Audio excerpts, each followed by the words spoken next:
So I'm back. Wait. We'll just have a sip of water.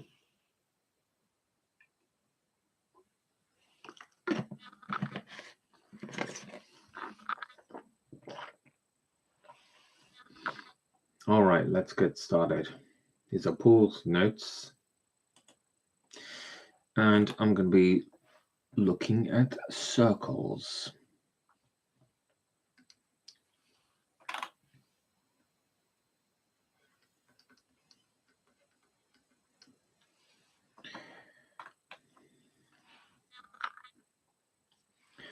Problem 1 says write the equation of the circle with radius 3 and center 6, 0.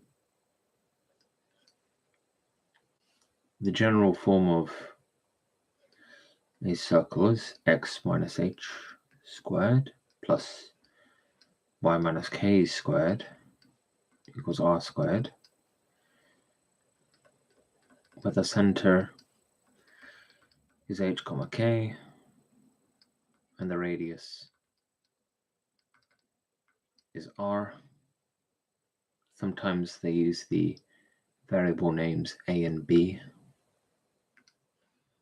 So in this particular case, it would be x minus 6 all squared. Instead of writing y minus 0 all squared in brackets, I'll just put y squared. And the radius is 3, and therefore here I would write 9.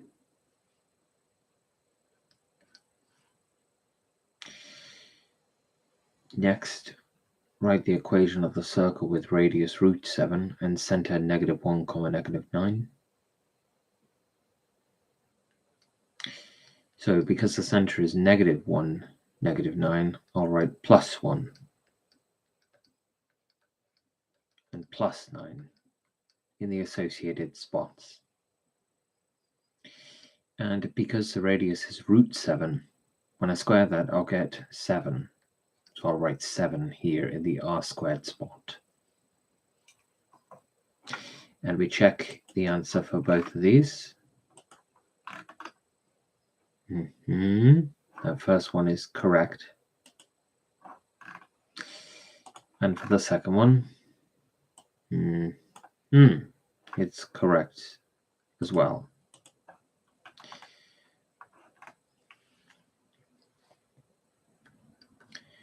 For problems 3 to 5, determine the radius and center of the circle and sketch the graph of the circle. So,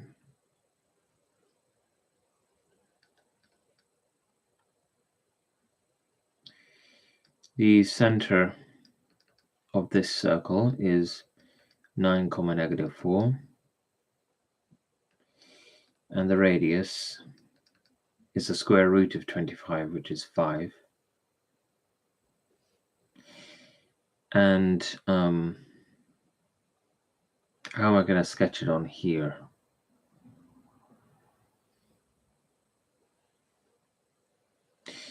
Well, I think instead I'm going to use GeoGebra. That would sort of like simulate sketching. And you know what I could do? I could open it up in Chromium and then use the snippet tool.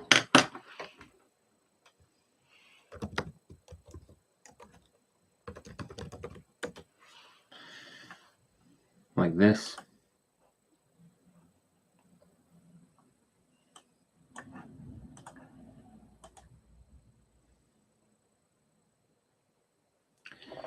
So I'm looking to create the circle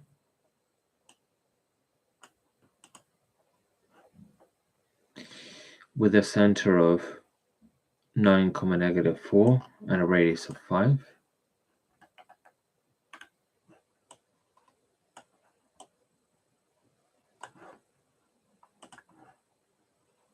So this simulates me drawing a vertex. And to draw a to use a compass. There is a tool that's explicitly called compass, but I actually prefer this one, circle with center.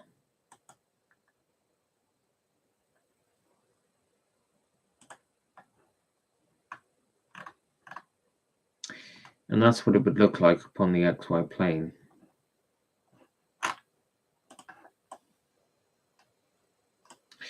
So how best to extract this image?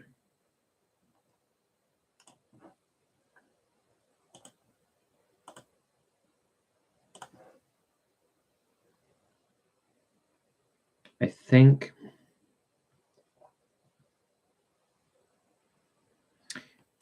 one unit above the sort of maximum, something like this. This would be like quite a good way to capture it.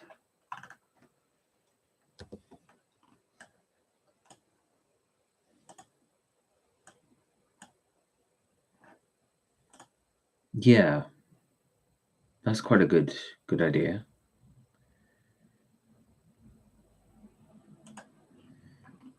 All right.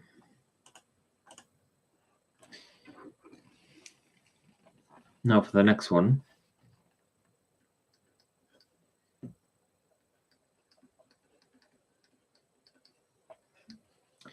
The center is 0,5 and the radius is 2 instead of r squared. R squared is 4 rather, and therefore r is 2. So it's 0,5.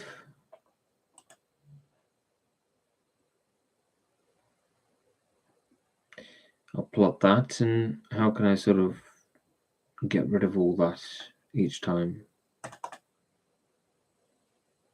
It'll sort of undo every sort of micro movement that I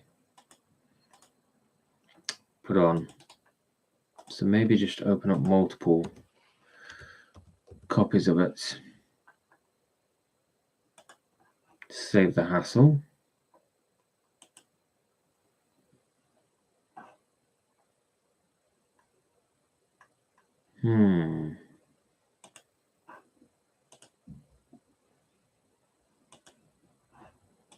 I see. All right. Anyhow, the center is 0,5 and the radius is 2. So first plotting the center.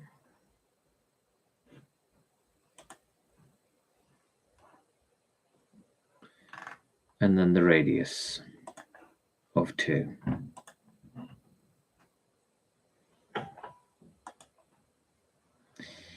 And if we go to the algebra setting, you can see that it kind of detects that I'm on the integer points, which is helpful.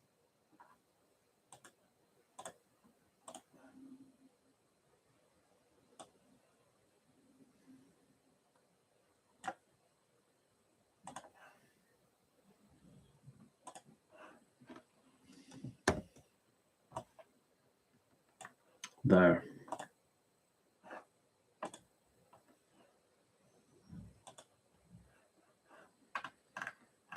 Next up,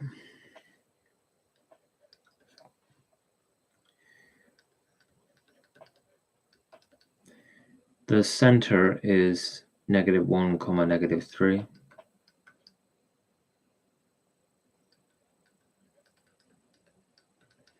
And the radius is √6.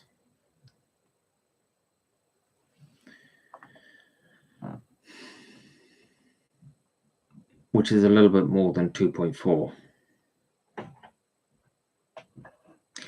So when I go to GeoGebra,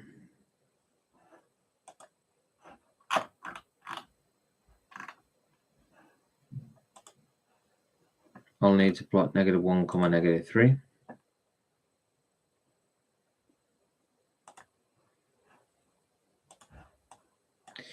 And then I need to create a radius of √6.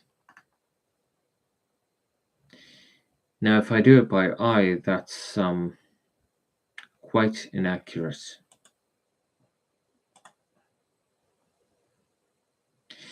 So if I enter the equation here in the algebra pad,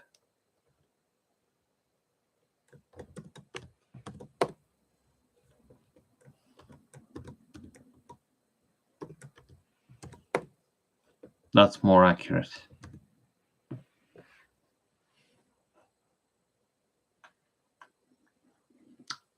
On pencil and paper, I would likely use centimeter spacings and just mark out 2.4 millimeters with my ruler as best as I can.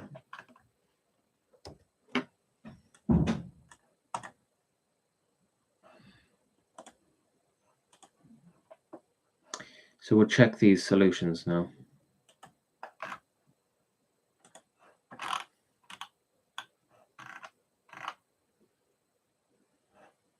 And as you can see, that's correct.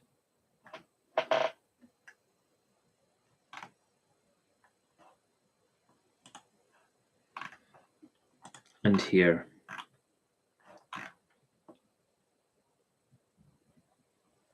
No, that's not correct.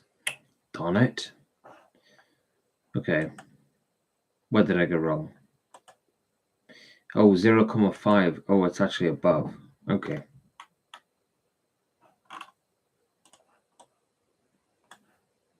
Right. If I do this, can't really move. Okay, it seems to sort of be pegged to the x-axis.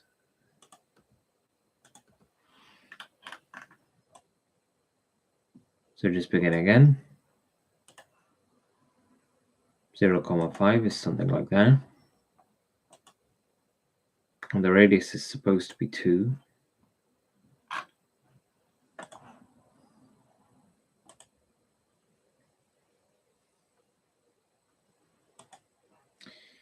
So there.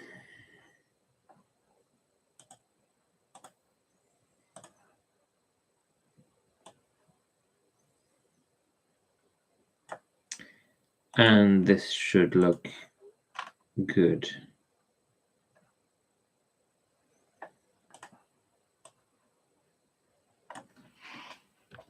Oh, okay.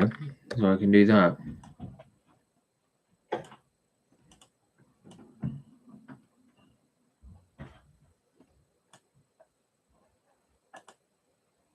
Okay, that's reasonably circular. That's better. It's fixed. And now,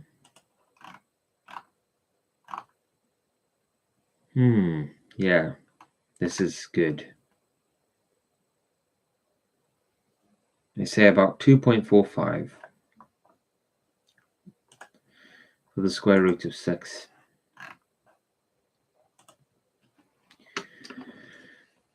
Okay. Problem 6. For problem 6 to 8, determine the radius and center of the circle. If the equation is not the equation of a circle, clearly explain why not. So what I like to do is first group my x terms together, like that.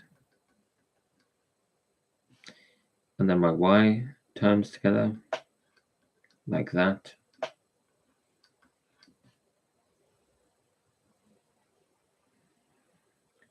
And I will move this 56 to the other side. And then I will complete the square of this.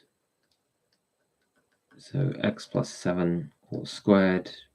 But then this creates a 49 out of nowhere, so I have to take away 49. Plus y take 4 all squared.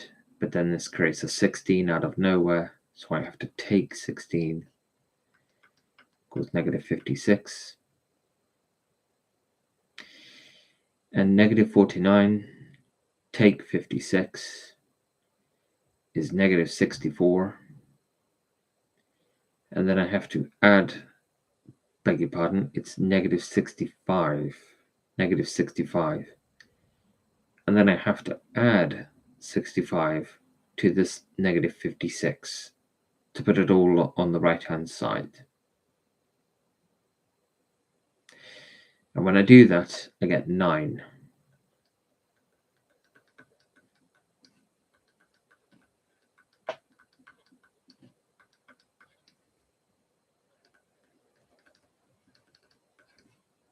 So the center is negative 7,4. And the radius is 3.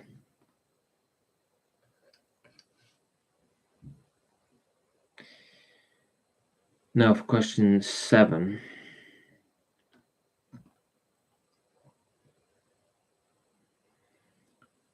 I'll put my x terms together.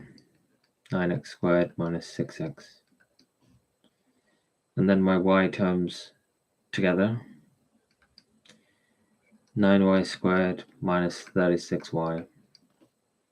And then my 107 on the other side.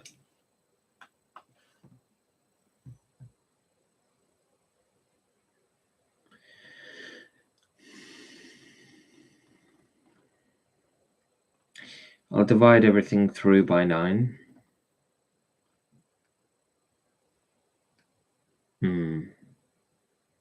Yeah, that seems fine. So I'll obtain this.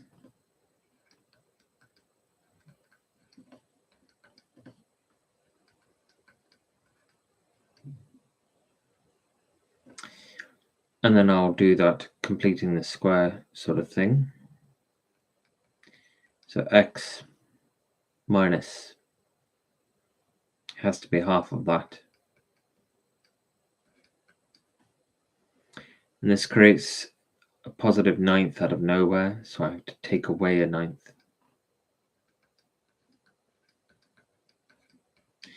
Creating a 4 out of nowhere, so I have to take away a 4. And 107 over 9. I'd like to turn that into a mixed number. And that would be 11 and 8/9.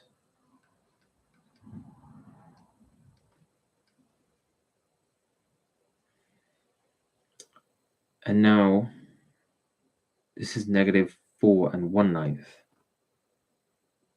And I'd like to add it on to the other side. So I'll obtain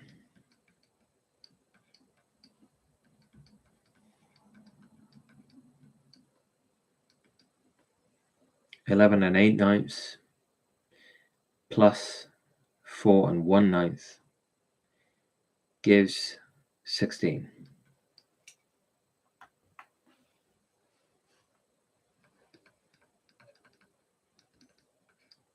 So the center is 1/3, 2.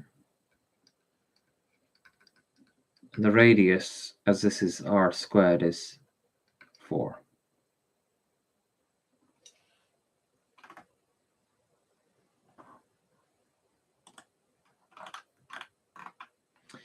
And now for problem 8.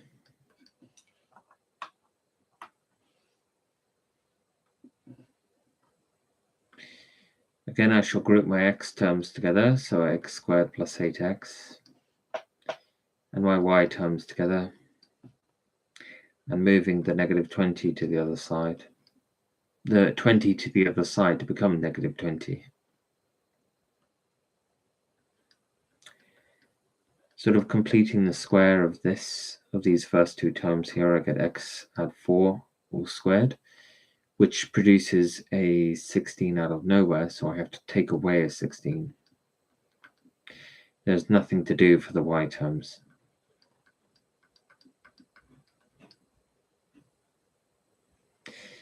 And when you add 16 to both sides, you get a negative 4 on the right-hand side.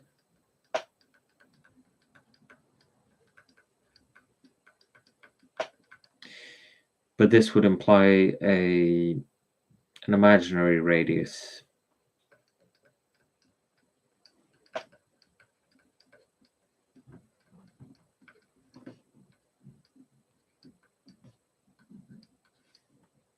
as r squared is greater than 4.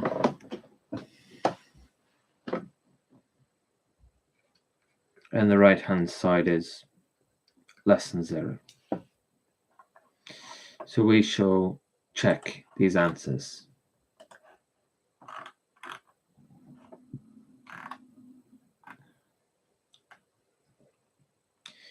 Okay, so this is correct.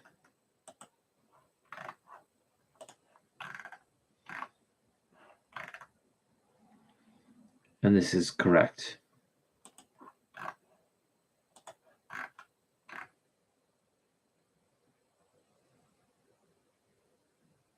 And this is correct. And that's good.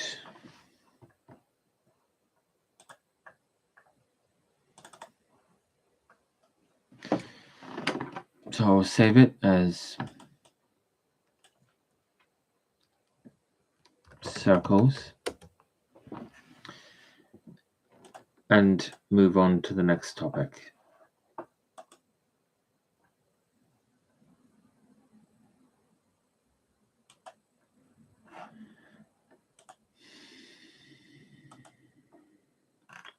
And the next topic is looking at the definition of a function.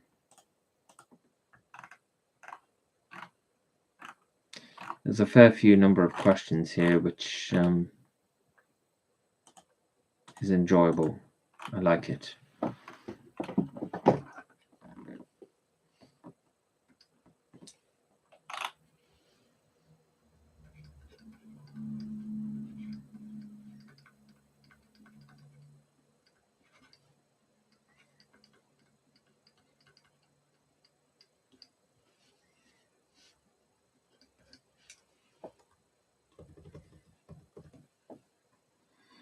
For problems 1 to 3, determine if the given relation is a function.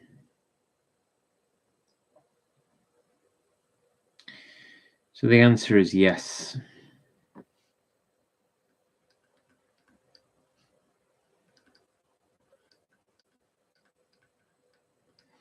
The domain is 2, 3, 6. And the codomain, or in this case, I guess I could just specify the range, is 4, -7, 10.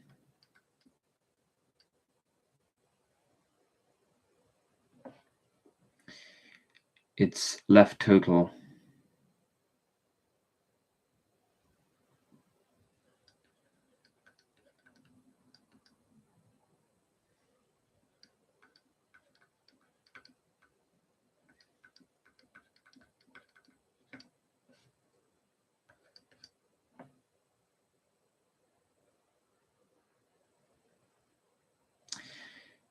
for this one, yes.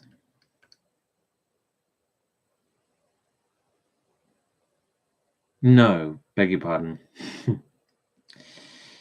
No.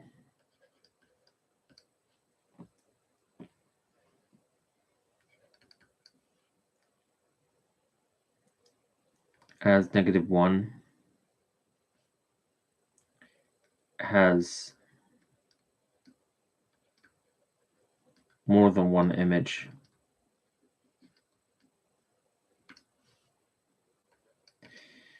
And now for problem 3.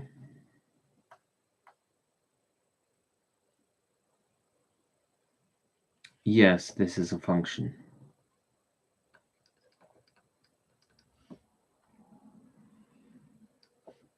2, 9, -4, -8, 1 and 10.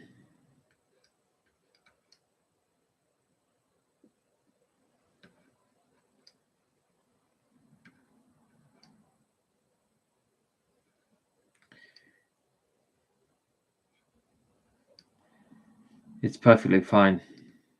It's 1 to 1. And left total. And now we will check.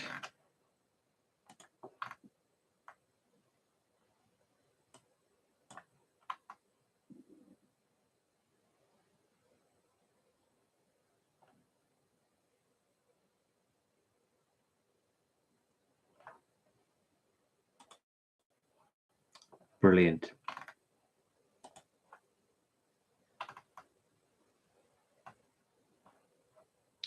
Good.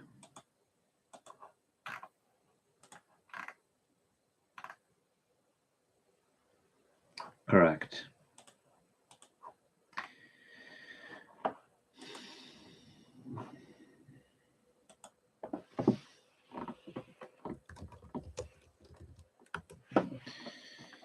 Next,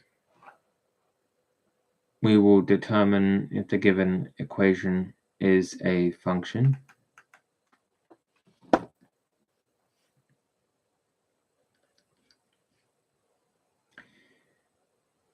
This is a function. This is a linear function.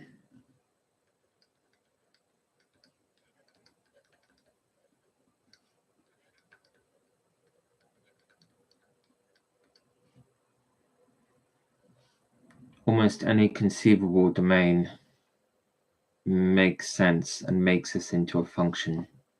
But typically people would just say that the domain is the real numbers.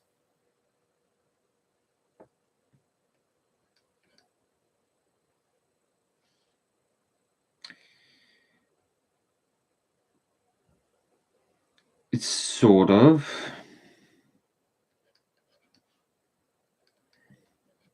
If the square root symbol is understood in this context,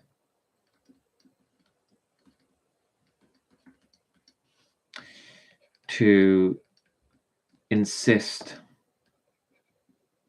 upon the positive root,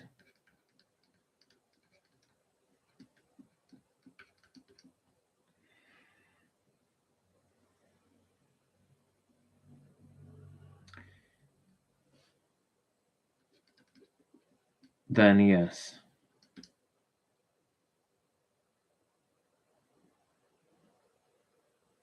Because a function has to have precisely one output for a given input. That's why.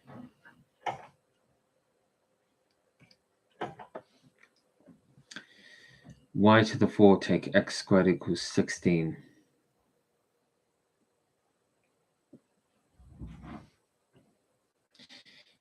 If we try to make y the subject,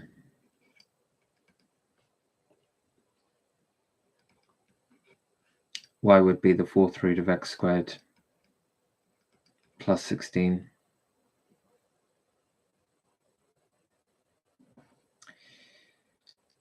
So,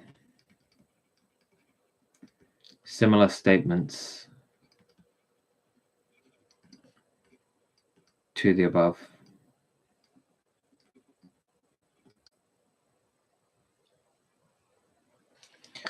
And now I will check.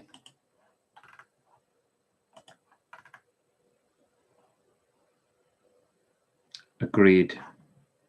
That's fine.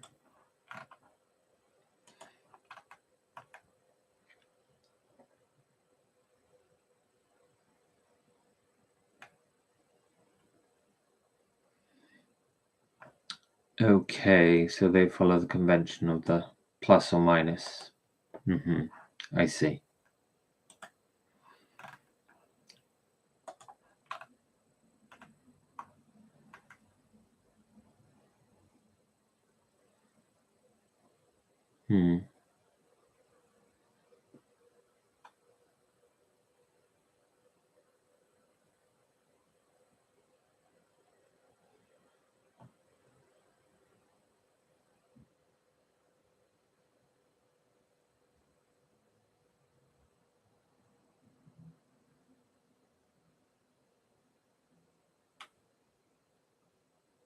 I see. They have a kind of different way of thinking about it. And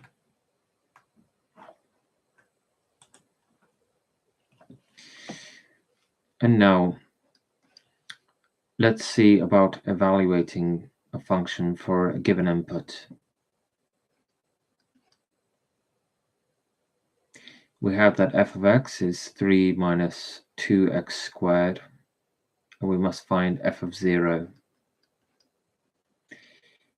That would be 3 minus 2 times the square of 0,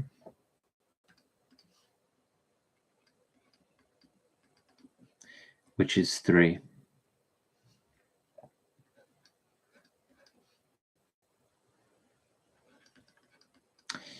So that would be 3 minus 2 times the square of 2. The square of 2 is 4, which doubled is 8, and 3 minus 8 is negative 5.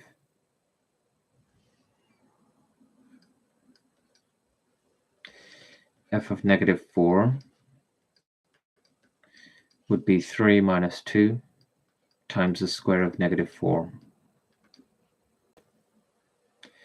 The square of negative 4 is 16. Double that, you get negative 32. And 3 minus negative 32 is 3 plus 32.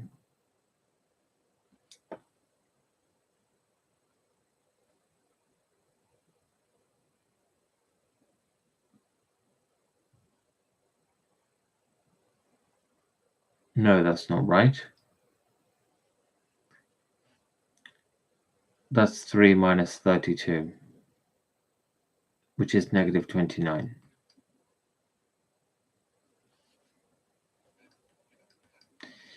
For f of 3t, we just make the substitution we've been doing so far.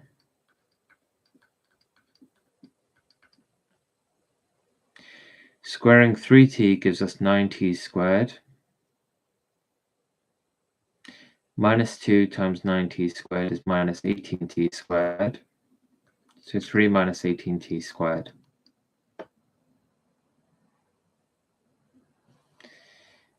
And for a, it's a similar process.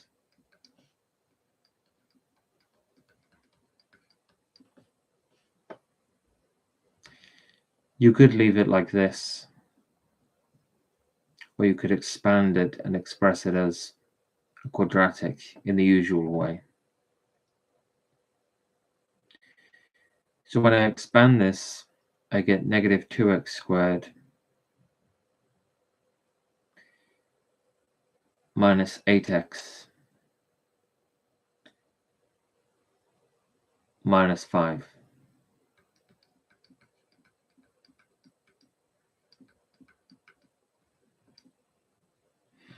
And now we must check. Everything must be checked.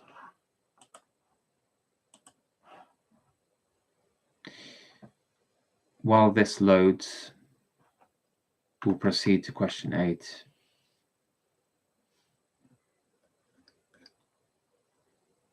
We have a function called g of w. And what it does is it divides 4 by w plus 1.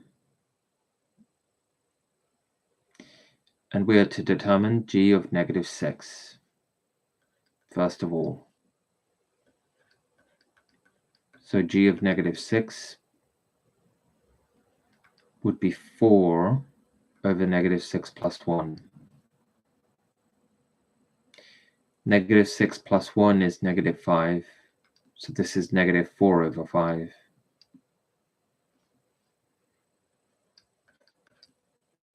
And now for g of negative 2.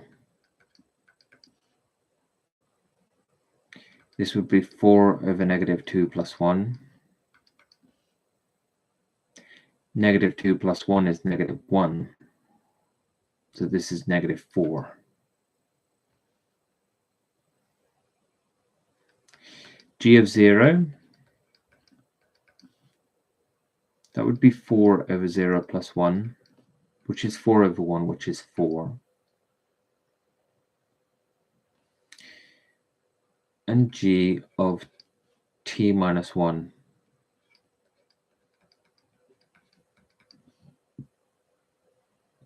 Just put t minus 1 in the position of w, because w is the input. So 4 over t minus 1 plus 1. which is 4 over t. And now for part E. Instead of w, replace it with 4w plus 3. Just pick it up and put it in that spot right there. So g of 4w plus 3 would be 4 over 4w plus 3 plus 1, which is 4 over 4w plus 4.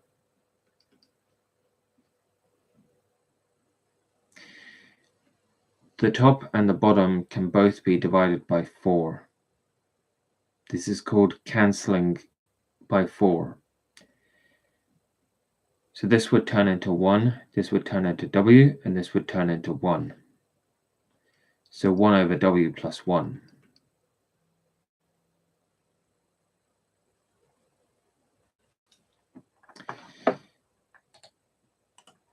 And now we will check the answer for the previous one. 3 is correct. -5 and -29 are correct. 3 minus 18 squared is correct. And this final quadratic is correct. Next. -4 over 5, that's right. -4 is also right. 4 is right. 4 over t is right. And 1 over w plus 1 is right.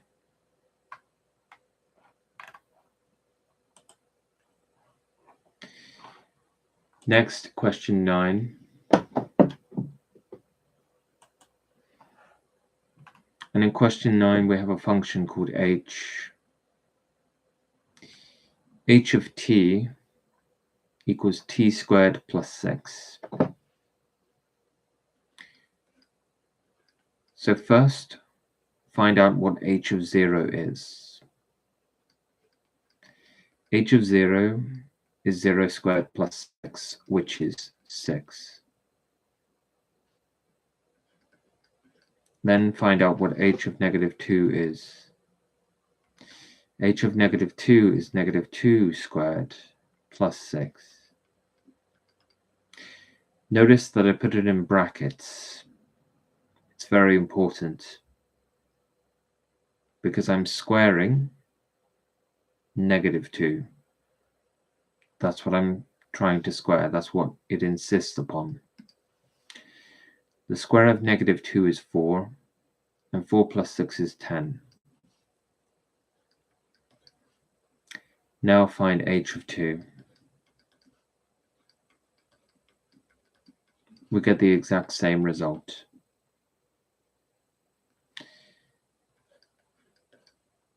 What about h of the square root of x?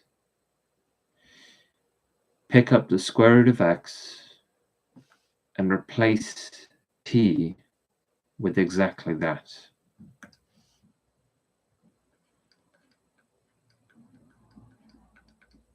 Put it in brackets.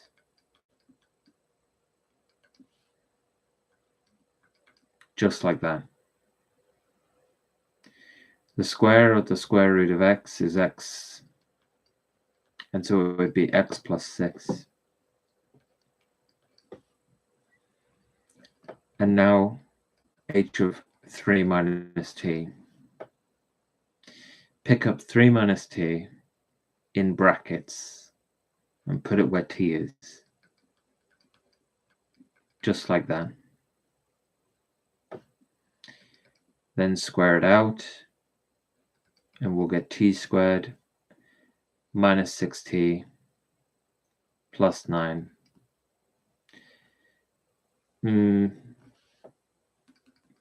Excuse me. That's a mistake. 9 minus 6t plus t squared plus 6, and then reorder. And that's good.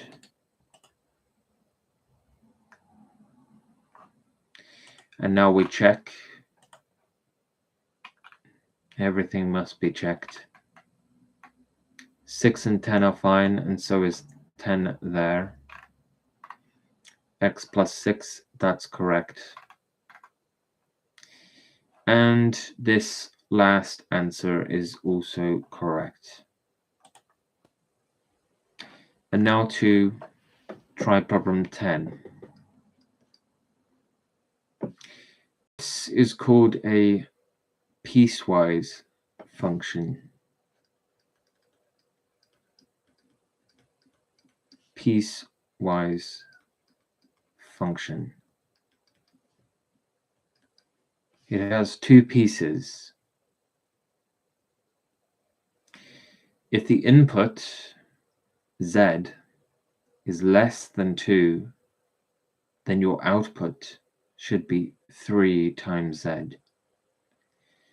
And if the input z is greater than or equal to 2, then your output should be 1 plus z squared.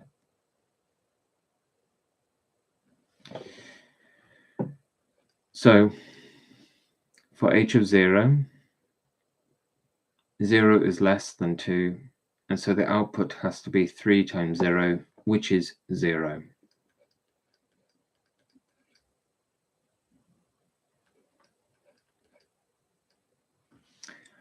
What about for h of 2?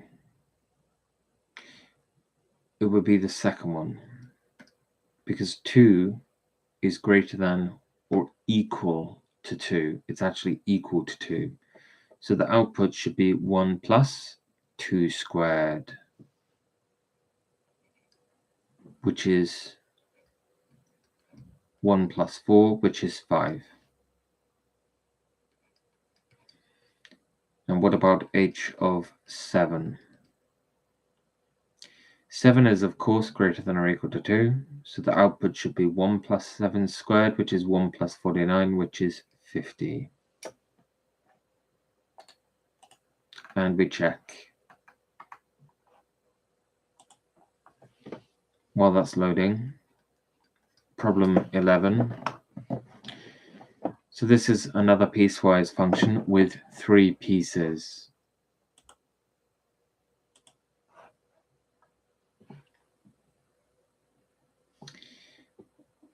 Part A,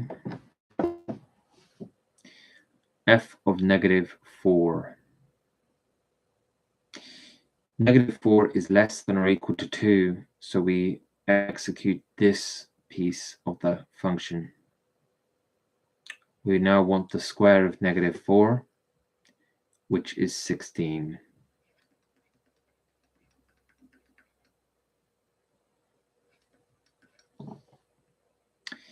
F of 2.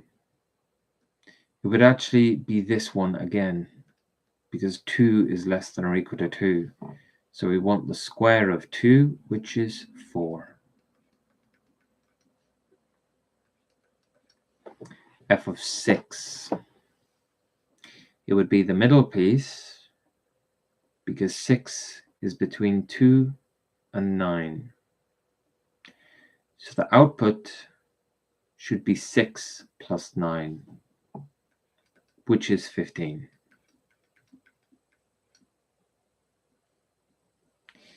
F of 9. 9 is greater than or equal to 9, so it's this piece of the function. And the output is simply 6. It doesn't matter what the input is, the output is always 6.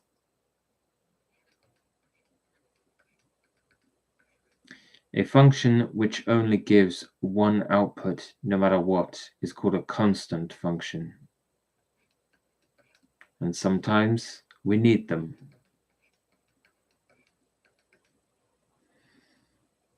F of 12. 12 is greater than or equal to 9, and therefore this output is also 6. So we check the answer.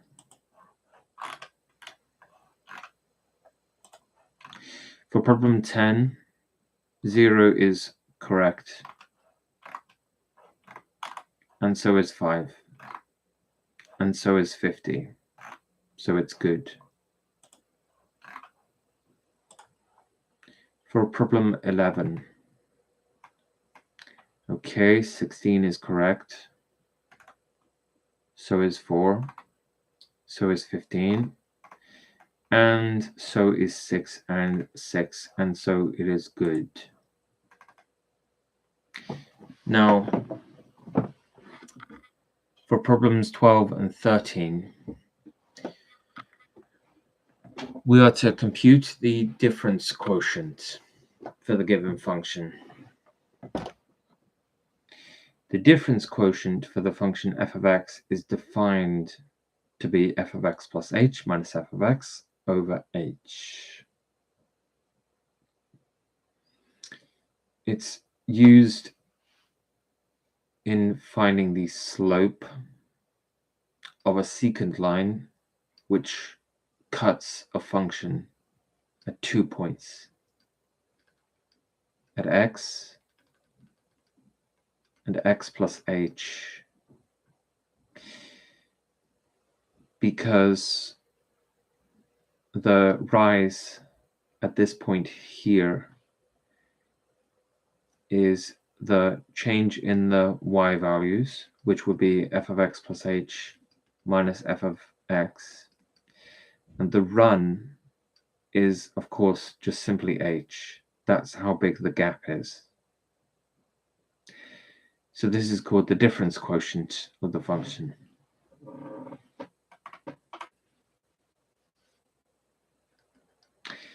Let's try it for problem 12.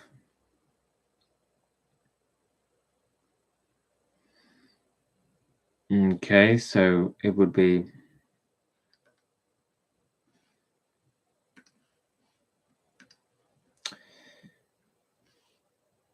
first, I put in x plus h right there. So I'll do it in blue. 4 minus 9 times x plus h.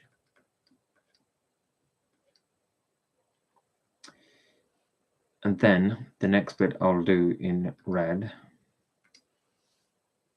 So I just copy and paste the definition of the function right there. And then the bottom, I'll do that in black there. It should just be h. And then you have to clean up the top a little bit. So wait, hold on a minute now. That should have brackets around it. That is a deadly mistake if I forget the brackets. Okay, so now to get rid of the brackets. After putting them in, you get rid of them. So 4 minus 9x minus 9h minus 4 plus 9x.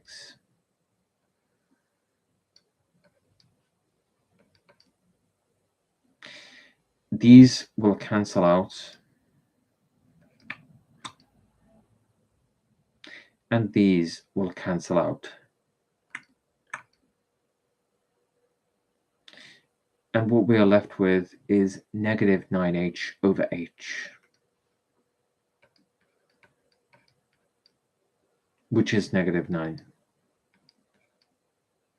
And it seems like that should be the answer, because this is a line that's sloping downwards with a gradient of negative 9. So if I cut it with a line, the line will lie on top of it and have the same slope. So it's exactly what we wanted. But for this one, it will be trickier. we try it.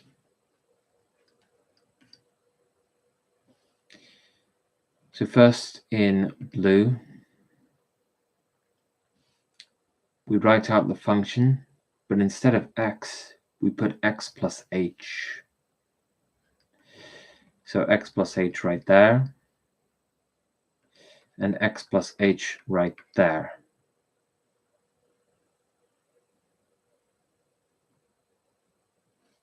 And I'm going to put all of that in brackets, even though I don't need to, just to alert my mind to the fact that I'm just taking care of the first piece.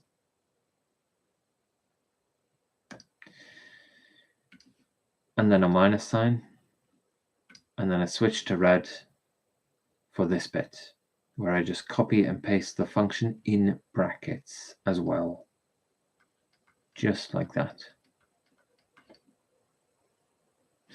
And all of it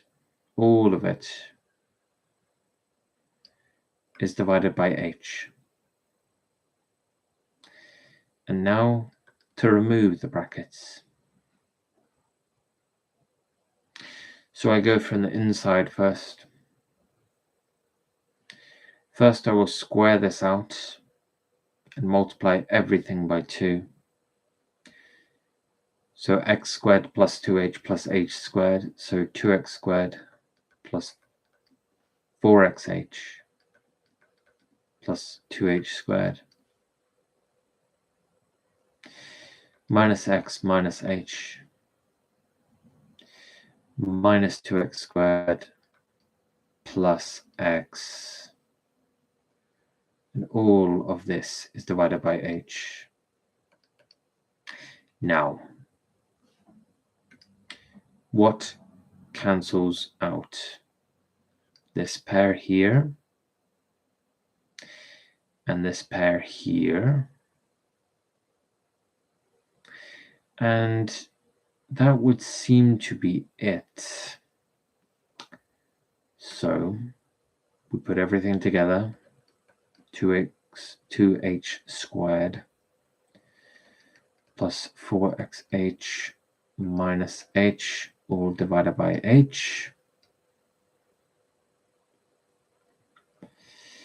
Okay, we can factor out an h and cancel by that much. So I'll be left with 2h on the top plus 4x minus 1.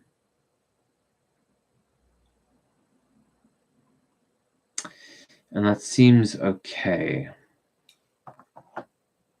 Okay, so we check.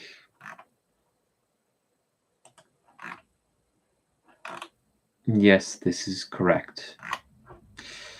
And now for the next one.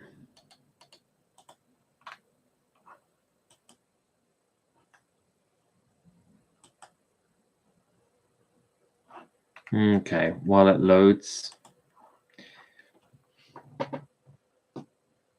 For problems 14 to 18, determine the domain of the function. All right, so what do they say?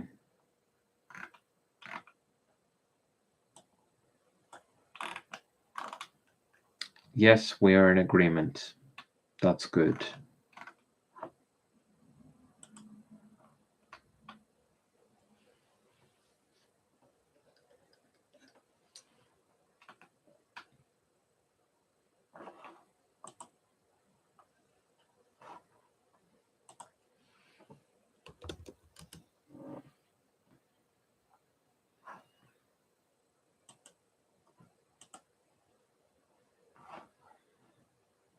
Okay. The domain of this function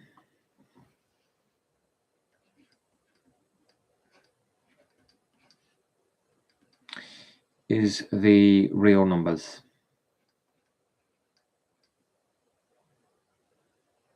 Every number on the number line is an acceptable input into this function here. In fact, you could even say it's the complex numbers, but the default is the real numbers.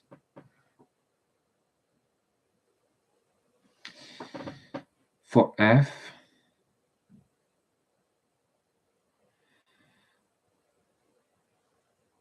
almost anything is acceptable except for 5 and -5.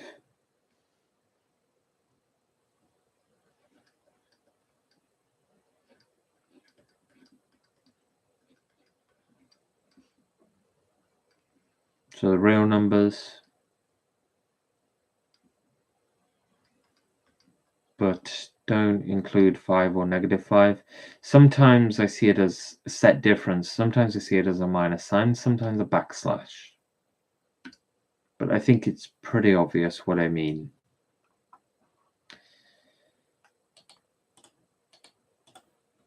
You may also use this notation and this one.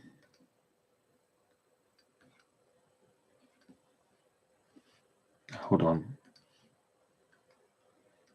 Something like this. But I personally find this to be kind of awkward. Okay, let's check it out. All real numbers with a big R, like that. All real numbers except for plus or minus 5. That's correct.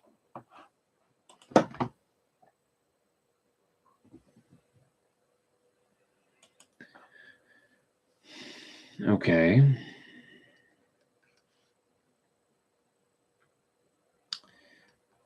Now for the domain of G.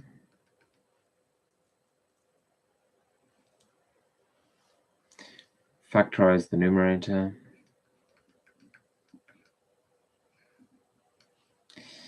And the denominator. So this is t minus 9 times t plus 2.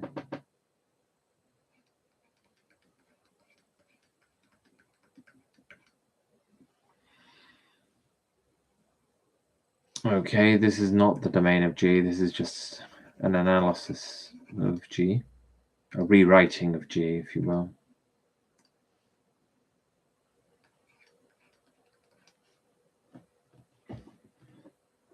The domain of G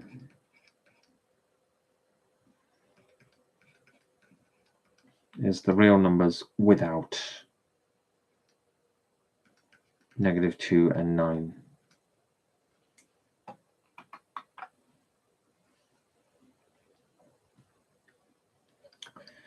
For problem 17, we get in trouble if we have negatives underneath the square root sign. So typically you would say that the domain of G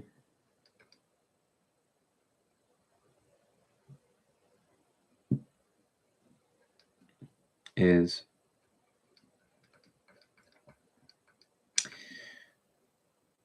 all real W's such that, well, you'd need to solve that has to be greater than or equal to 0. So W has to be greater than or equal to -7/9. Like that.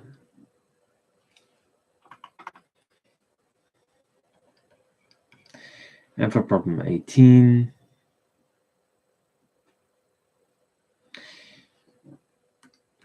we'll just check 16 and 17 first, and then we'll do 18 last.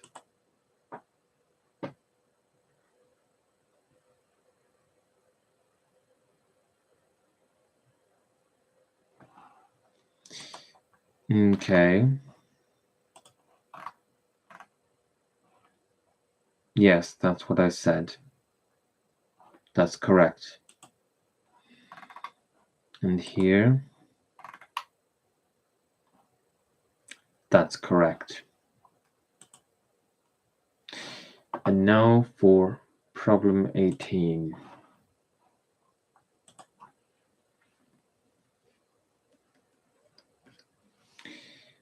We don't want to have 0 on the denominator or a negative output from this quadratic.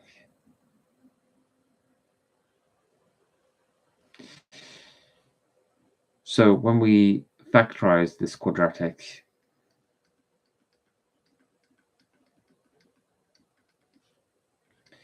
we get x minus 3 times x minus 5, which means in our minds we're picturing a quadratic that passes through 3 and 5.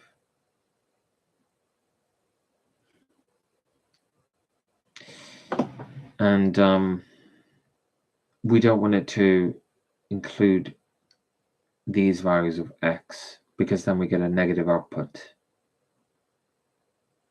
So every number from 3 to 5 is completely forbidden.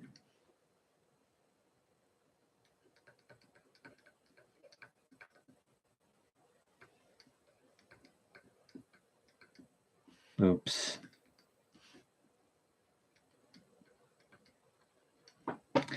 In fact, exclude 3 and 5 as well, because when you input them, they give you 0, and that would result in division by 0.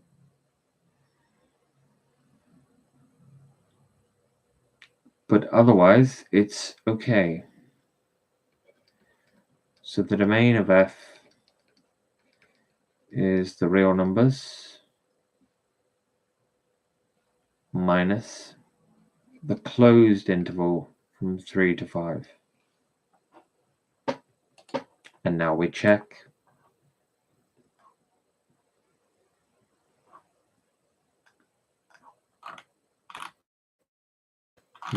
So it will take a while to load, I guess.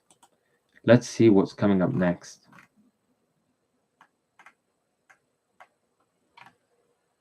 Oh, yay! Graphing functions. That will be pretty cool stuff. Okay, this is great. They agree.